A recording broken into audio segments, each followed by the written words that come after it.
Hello बच्चों, लक्ष्य coaching centre के इस YouTube चैनल में आपका स्वागत है। मैं दिनेश तिवारी सर आज एक नया सेशन वक्रोक्ति अलंकार को लेकर के आपके बीच उपस्थित हूँ।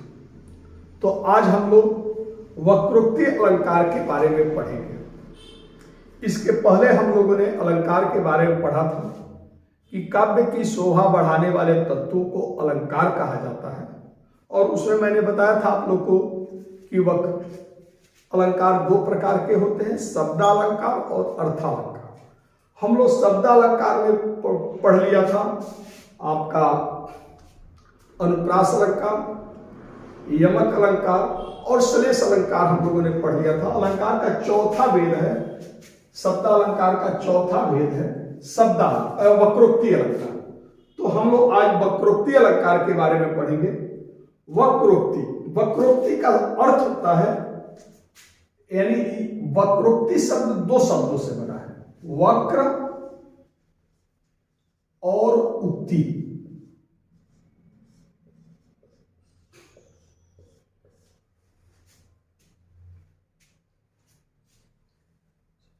वक्र का मतलब होता है टेढ़ा, टेढ़ा, टेढ़ा, और उक्ति का अर्थ होता है कथन। वक्र का अर्थ होता है टेढ़ा और उक्ति का अर्थ होता है कथन, यानी टेढ़ा कथन। यानी जब कोई बात इस तरह कही जाती है कि जो कहने वाला होता है उसका अभिप्राय भिन्न होता है, लेकिन सुनने वाला उसका भिन्न अर्थ निकाल ले, तो वहां पर वक्रोक्ति अलंकार होता है। यानी टेढ़ी कथन, टेढ़ा वक्र, उक्ति। तो टेढ़ा, तो टेढ़ा कथन को वक्रोक्ति अलंकार कहा जाता है। यानी वक्रोक्ति अलंकार का परिभाषा लिख दे रहा हूं।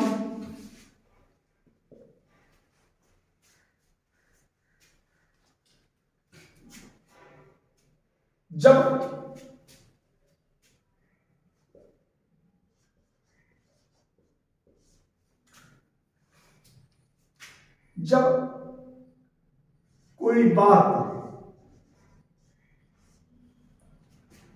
कहा जाए, जब कोई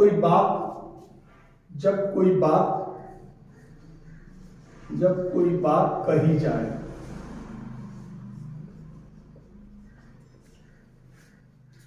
और सुनने वाला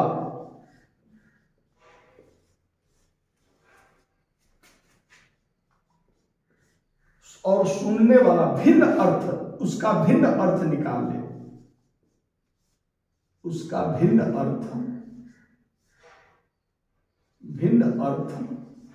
निकाल ले,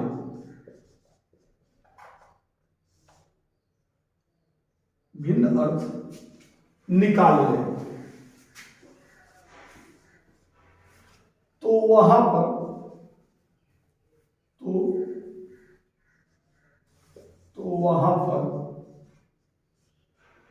वक्रोक्ति अलंकार होता है।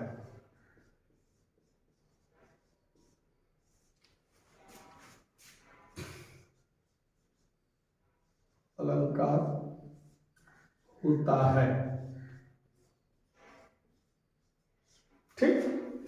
यानी वक्रोक्ति का शाब्दिक अर्थ है टेढ़ा कथन। जब वक्ता कोई बात कहता है तो जो वक्ता का अभिप्राय होता है, वह जिस अभिप्राय से कहता है, श्रोता उसका दूसरा अर्थ, भिन्न अर्थ निकाले, कुछ दूसरा अर्थ निकाले, तो वहां पर वक्रोक्ति अलंकार होता है। यानी कभी जब ऐसे शैली में कोई काव्य की रचना कहता है कि कहने वाले का जो अभिप्राय होता है, श्रोता उसे भिन्न अर्थ निकाल ले, तो इससे जो काव्य के सौंदर्य में वृद्धि होती है, तो यहां पर वक्रोक्ति अलंकार होगा।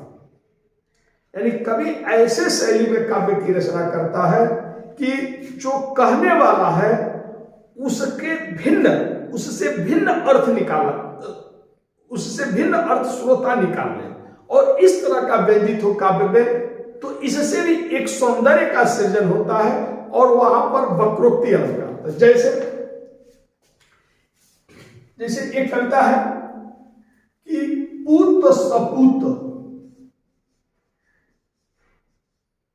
पूत सपूत तो क्या धन संचय, पूत सपूत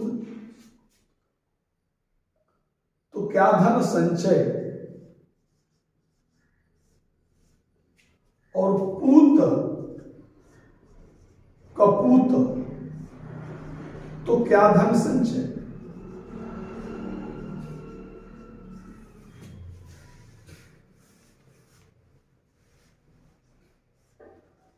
क्या धन संचय, तो यहां पर कौन अलंकार होगा, वक्रोक्ति अलंकार। यानी इसमें भी दो अर्थ निकाला जा रहा है। पूत सपूत तो क्या धन संचय, यानी पूत अगर सपूत है तो धन संचय की क्या आवश्यकता है, यानी पूत अगर कपूत होगा तो धन संचय की आवश्यकता है। लेकिन यहां पर कवि कह रहा है पूत कपूत तो क्या धन संचय, पूत अगर नालायक है, कपूत है, तो भी धन संचय की क्या आवश्यकता है।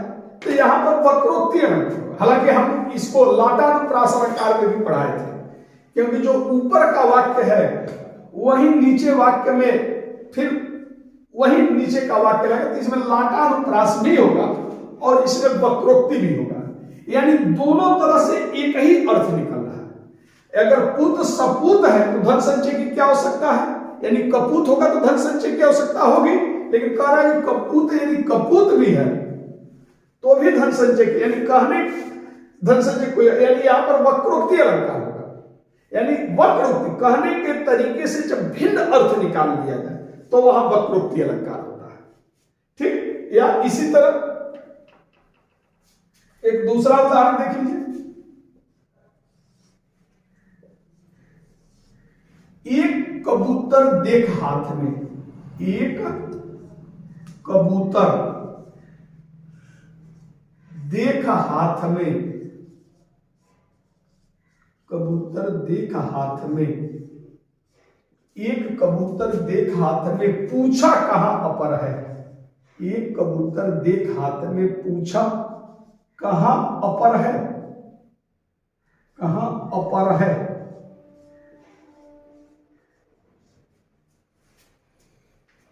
उसने कहा, उसने कहा अपर कैसा, उसने कहा, कहा, उसने कहा अपर कैसा, उसने कहा अपर कैसा,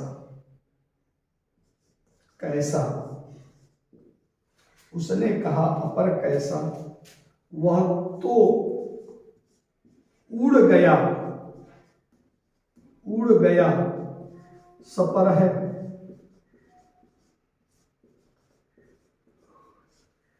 तो एक कबूतर देख हाथ में पूछा कहां अपर है, उसने कहा अपर कैसा, वह तो उड़ गया सपर है। यानी यहां पर वक्रोक्ति अलंकार का प्रयोग हुआ है। यह जहांगीर है और नूरजहां, नूरजहां के एक हाथ में कबूतर है, तो जब नूरजहां के हाथ में जहांगीर कबूतर देखता है तो कहता है कि एक कबूतर देखा, तो नूरजहां के एक हाथ में कबूतर को देखा तो जहांगीर पूछा कहां अपर है, यानी इसका दूसरा जोड़ा कहां है। यानी यहां पर अपर शब्द का अर्थ दूसरा कबूतर से है, लेकिन नूरजहां उसका अर्थ निकाली थी अपर, मतलब जिसका पैर पंखहीन। तो उसने कहा अपर कैसा, यानी नूरजहां ने तब कहा कि यह अपर कैसा, पंखहीन कहां है, वह तो उड़ गया सपर है, यानी वह तो देखो हाथ से उड़ गया, यानी सपर है, यानी पैरों वाला है। जहांगीर अपर शब्द का प्रयोग करता है कि दूसरा कबूतर, लेकिन नूरजहां अपर का अर्थ निकालती है कि पंखहीन, तो कहते कि नहीं, यह पंखहीन नहीं है, वह तो उड़ गया सपर है, वह तो उड़ गया, देखिए उसमें पैर है, तो एक कबूतर देख हाथ में पूछा कहाँ अपर है, उसने कहा अपर कैसा, वह तो उड़ गया सफर है। यानी वह उड़ गया, यानी वह सफर था, वह पैंखों वाला था। या इसी तरह मैं सुकुमारी नाथबन जोगू,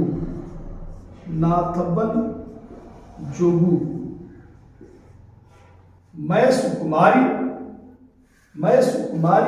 नाथबन जोगू, तुम ही उचित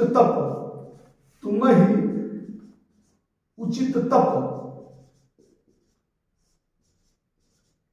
मोकह भोगू।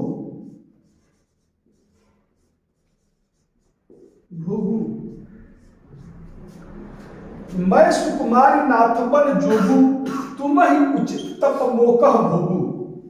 यानी ये प्रसंग है कि जब श्री राम का वनगमन होता है और यह समाचार जब सीता जी को पता चलता है तो सीता जी वन जाने के लिए तैयार होने लगती है। और जब सीता जी वन जाने के लिए तत्पर हो जाती है और जब यह बात श्री राम को पता चलता है तो उन्होंने सीता जी को समझाते हैं कि तुम सुकुमारी, तुम जंगल मत जाओ, तुम राजा जनक की पुत्री हो, वहां ऐशो आराम में पली और फिर तुम्हारा विवाह हुआ और तुम महाराज दशरथ की बहू बन गई, यहां भी ऐशो आराम में पली हो।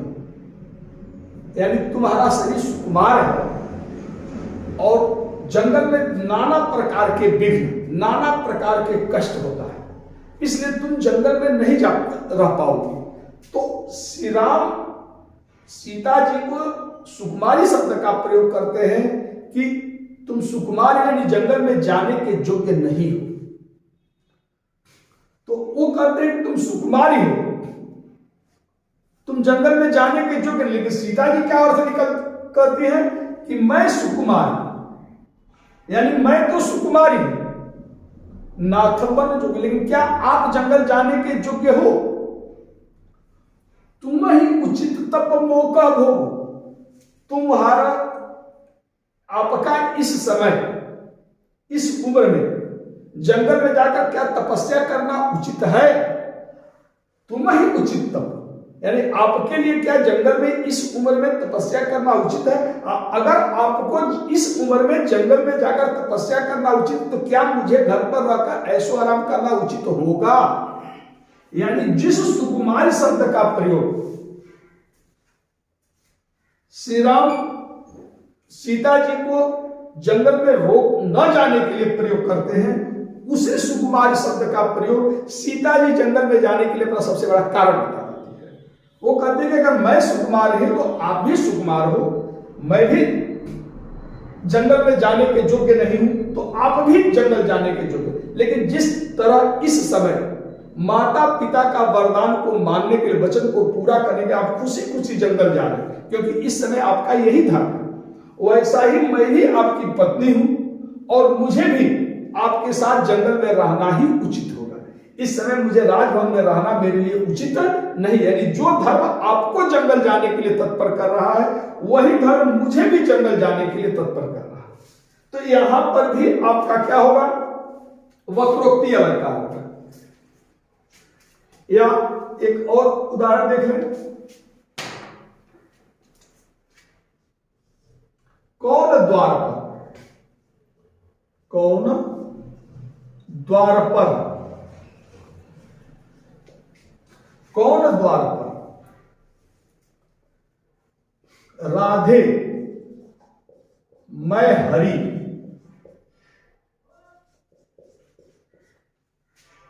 मैं हरि, क्या वानर का काम है? क्या वानर का काम यहां? यानी ये चौथा है उदाहरण। कौन द्वार पर, राधे मैं हूं।